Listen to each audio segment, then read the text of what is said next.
ఇప్పి అంటే ఇట్లా ఇప్పి ఇట్లా పోసుకొని దీన్ని చేసుకుని అనమాట. దీన్ని ఇప్పి నూడిల్స్ ఉంటారు. దీంట్లో మసాలా అంతా ఉంటుంది, మనం చేసుకోవచ్చు. ఏమాత్రం బాధపడే అవసరం లేదు. అన్నీ వేసి అన్ని ఉప్పు కారం అన్నీ ఉంటుంది. తింటే మాత్రం సూపర్ ఉంటుంది. మీకు నచ్చితే లైక్ చేయండి, షేర్ చేసి సబ్స్క్రైబ్ చేసుకోండి. Bye friends, bye. నూడిల్స్ ఏది పెడతాను ఫ్రెండ్స్, ఇప్పి నూడిల్స్ ఇప్పుతాను. ఇది ఇప్పితే ఇప్పి నూడిల్స్ అంటారు. దీన్ని ఇప్పి నూడిల్స్ అంటారు. ఇట్లా ఇప్పి ఇట్లా పోసుకునేసి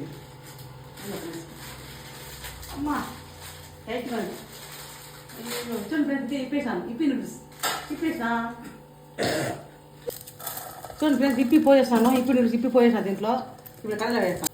ఇప్పి పోయేసిన ఇప్పి నూడిల్స్ చాలా సూపర్గా ఉంటుంది. కలిపెట్టేస్తాను చాలు. చూడండి ఫ్రెండ్స్, ఇప్పి నూడిల్స్ ఈ విధంగా వచ్చేసింది. ఎంతమందికి నచ్చిందో ఈ ఇప్పి నూడిల్స్ చెప్పండి. ఇప్పి పోసి చేసాను ఇప్పి నూడిల్స్. చూడండి ఫ్రెండ్స్, ఎంతమంది వచ్చి చెప్పండి. Bye friends. ఇప్పి నూడిల్స్ చాలా సూపర్గా చేశాను. చూడండి ఎట్లా నూడిల్స్, ఏ నూడిల్స్ ఉంటారు ఇప్పి నూడిల్స్. ముందు తింటాను ఒకసారి. టేస్ట్ మాత్రం సూపర్గా ఉంది, అద్భుతంగా ఉంది. బాయ్. నచ్చితే వీడియో లైక్ చేయండి, షేర్ చేసి సబ్స్క్రైబ్ ప్లీజ్. బాయ్. పాప ఉడుకుమా పాపమ్మా.